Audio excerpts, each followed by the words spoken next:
Sebelum ibu memulai pembelajaran pada pagi hari ini, alangkah baiknya kita berdoa terlebih dahulu dan membaca surat Al-Ikhlas. Mbak Aura, silahkan memimpin berdoa terlebih dahulu ya.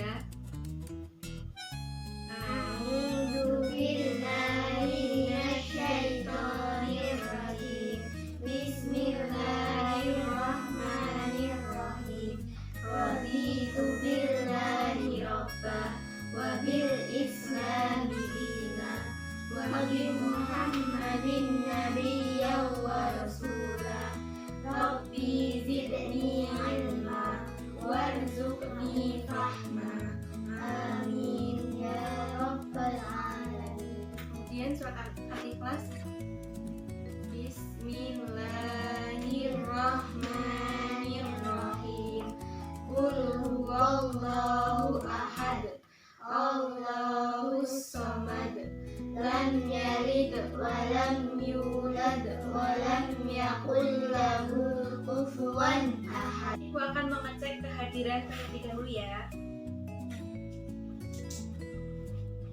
Mbak Aura Kanina Hana Aida, Hadirah, Mbak Vina Asyida Ruhama, hadirah, Mas Syauki Ahmad Muktafi. hadir. Ada yang ingat nggak kemarin kita belajar tentang apa?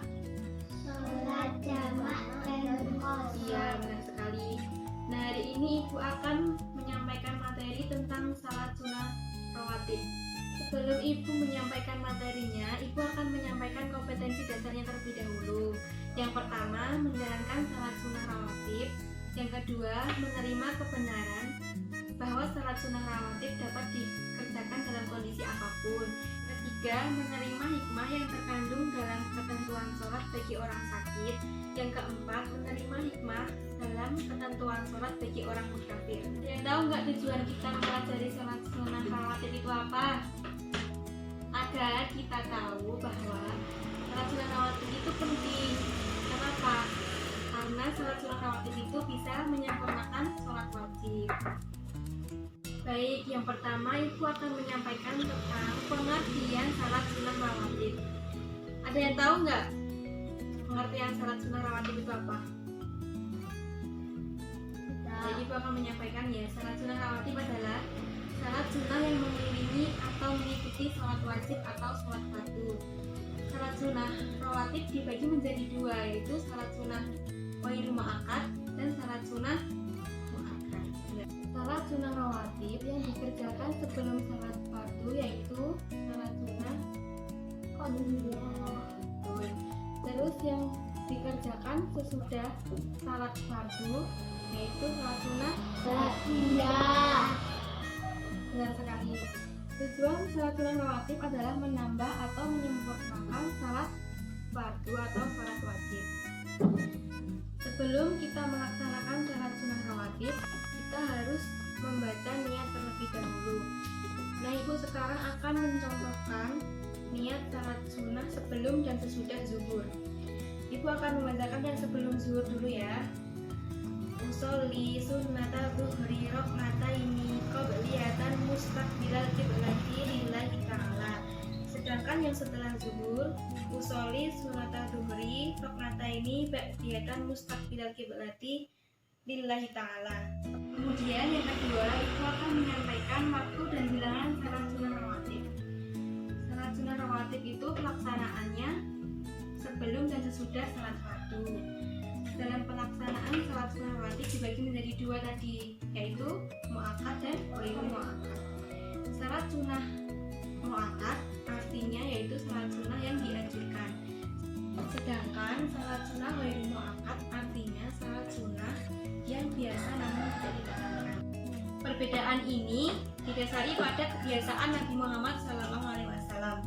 Disebut muakkad karena kebiasaan Nabi Muhammad SAW pada kegiatan sehari-hari. Kemudian disebut ghairu muakkad karena Nabi Muhammad SAW tidak menjadikannya kebiasaan.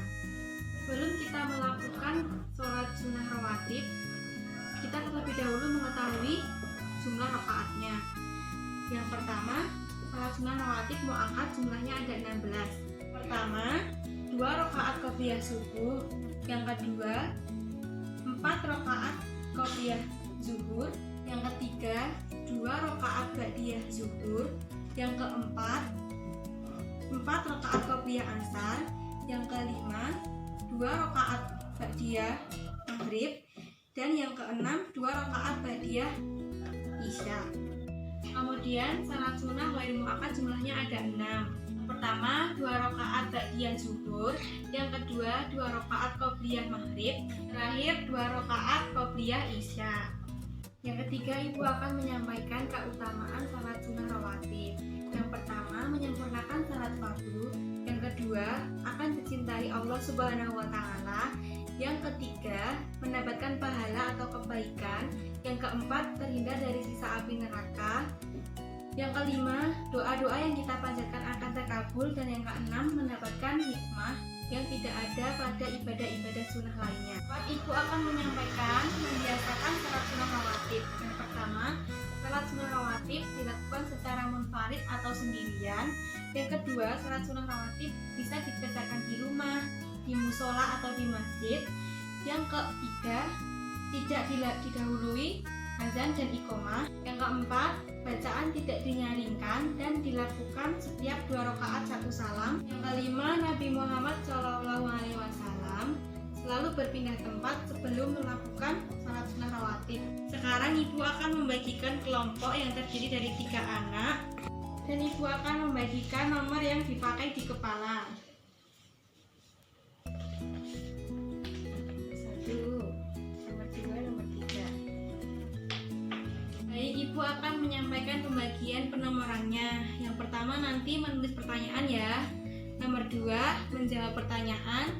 Dan yang nomor 3 menampilkan di depan atau mempresentasikan hasil pekerjaan temannya. Nah, ibu akan membagikan kertasnya satu kelompok satu saja ya. Nanti setelah itu ibu membacakan pertanyaannya. Soal yang pertama, arti dari kata ba'diyah adalah. Yang kedua, sunnah muakkad artinya sunnah yang. Yang ketiga, salat sunnah rawatib ba'diyah dilakukan titik-titik salat fardu. Yang keempat, salat sunnah rawatib dapat menyempurnakan salat titik-titik. Dan yang terakhir, nomor 5, salat sunnah rawatib tidak didahului titik-titik. Nah, yang sekarang yang nomor 2 menjawab pertanyaan dan berdiskusi bareng-bareng bersama teman-temannya ya. Dengan baik ya. Ya.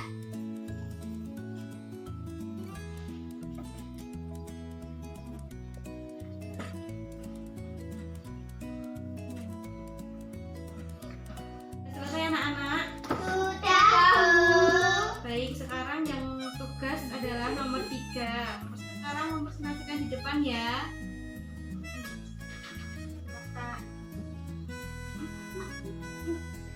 Arti kata ba'diyah adalah sesudah. 2. Sunnah muakkad artinya salat sunnah yang dianjurkan. Sunnah rawatib ba'diyah dilakukan sesudah salat fardu. 4. Salat sunnah rawatib dapat menyempurnakan salat fardu. 5. Salat sunnah rawatib tidak didahului azan dan iqamah. Untuk yang mendapat nomor 3 sudah mempresentasikan di depan, boleh diberikan aplaus teman-teman. Terima kasih. Karena tadi kalian sudah belajar dengan baik dan aktif, ibu akan memberikan reward untuk kalian semua. 1 ya. Baik, sebelum ibu mengakhiri pembelajaran pada pagi hari ini, kita menyimpulkan bersama-sama ya pembelajaran pada pagi hari ini. Tadi ibu sudah menyampaikan pengertian salat sunnah rawatib. Apa tadi salat sunnah rawatib artinya? Sholat sunnah yang mengiringi sholat fardu. Iya, benar sekali. Kemudian salat sunnah rawatib dilaksanakan sesudah dan sebelum salat fardu. Tadi Ibu menyampaikan salat sunnah rawatib dibagi menjadi dua, yaitu salat sunnah muakkad dan ghairu muakkad. Keutamaan salat sunnah rawatib tadi ada 6 ya, diingat-ingat jangan ada yang lupa. Kemudian Ibu akan memberikan pekerjaan rumah halaman 10 nanti dikerjakan di buku masing-masing. Ini mengakhiri pembelajaran pada pagi hari ini. Kita mengucapkan hamdalah terlebih dahulu ya. Alhamdulillahirabbil alamin. Sekian dari Ibu, kurang lebihnya mohon maaf. Billahi taufiq wal hidayah. Wassalamualaikum warahmatullahi wabarakatuh. Waalaikumsalam warahmatullahi